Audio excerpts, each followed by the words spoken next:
Well, YouTubers, let's take a look at what kind of damage the Bandsaw endured when it landed on my butt a few months ago.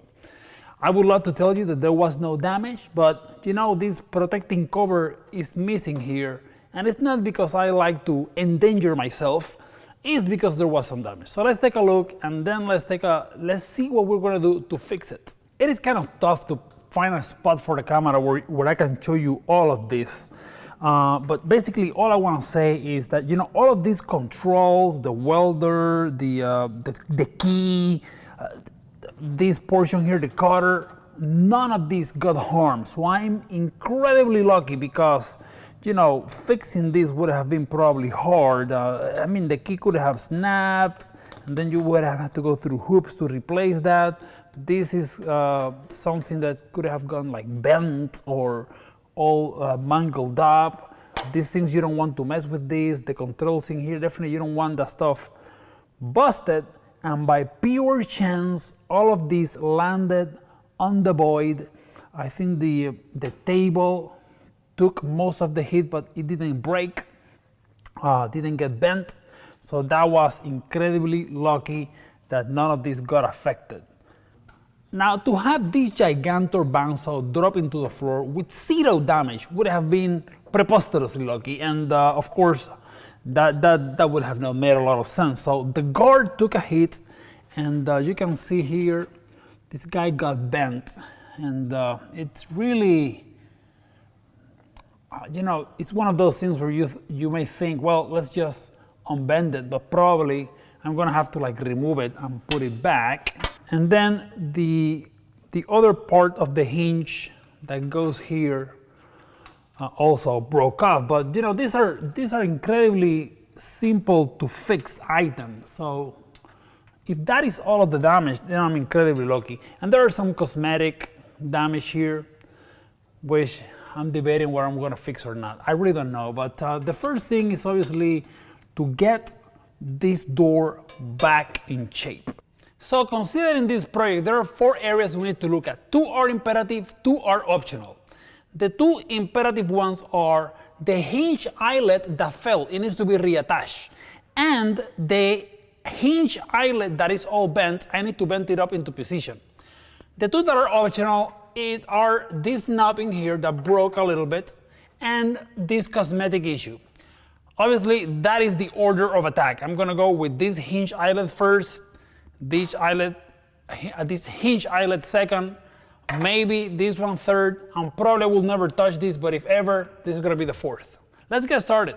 So for this part, what I'm thinking is that if I lay this like real good, exactly what it broke off, and then I use a little bit of my Kiss glue. Man, of course I'm messing up with the white glue. Everybody knows that for a job like this, what you need is glue stick, the perfect glue for every job.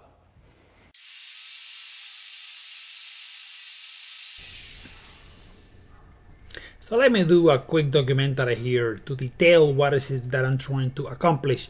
I am basically taking a piece of aluminum, just simple stock that I have been gotten accruing throughout the years for jobs like this, and I am drilling it with a 1764-inch drill, because the next step is gonna be to do an internal threading with a tap for a 5/16-inch 18 screw.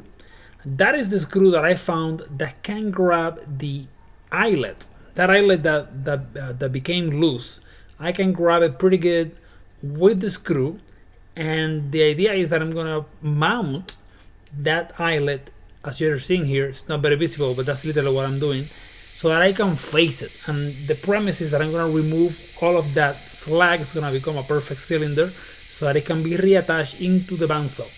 I could have done this with a sander, but that would have been kind of tough.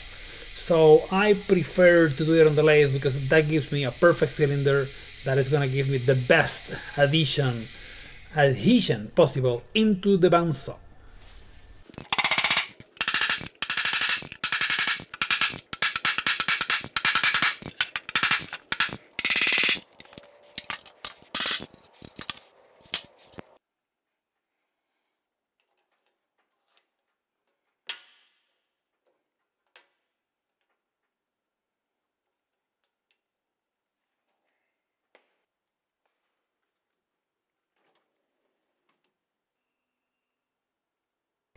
JB, well, when you want to look like you know what you're doing, but clearly you don't.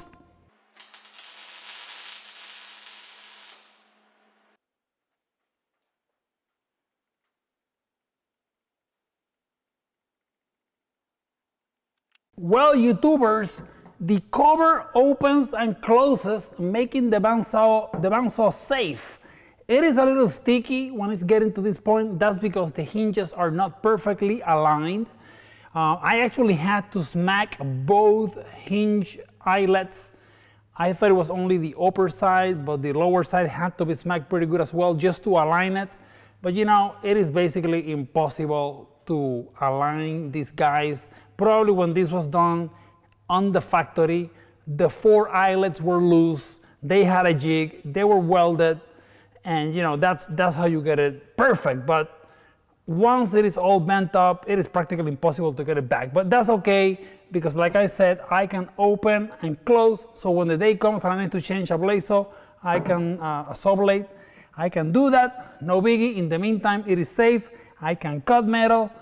So this is up and running. I am happy to report. This becomes the third tool that becomes, the third machine tool that becomes operational in the workshop. The first one was the CNC mill, the second was the lathe, now the bandsaw. The welding equipment has been working for a while now.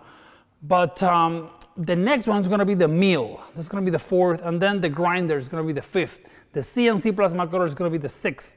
So working slowly but surely. Hopefully one of these days I have a full-blown and fully operational workshop, just as I used to have many years ago. But in the meantime, I have enough to become dangerous. Hopefully not to me or to anybody else. Hopefully this is the last time I get hurt with this bandsaw.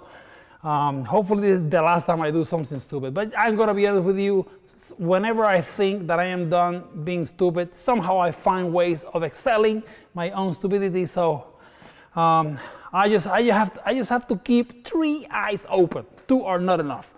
So stay safe in your workshop. These are dangerous pieces of equipment, as you know.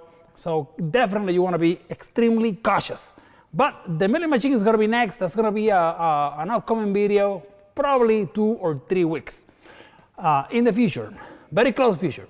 So I want to thank you for tuning into my YouTube channel, and I'm going to see you on the next video. Have a good one. Gorilla Glue. These glue jokes are getting incredibly cheesy.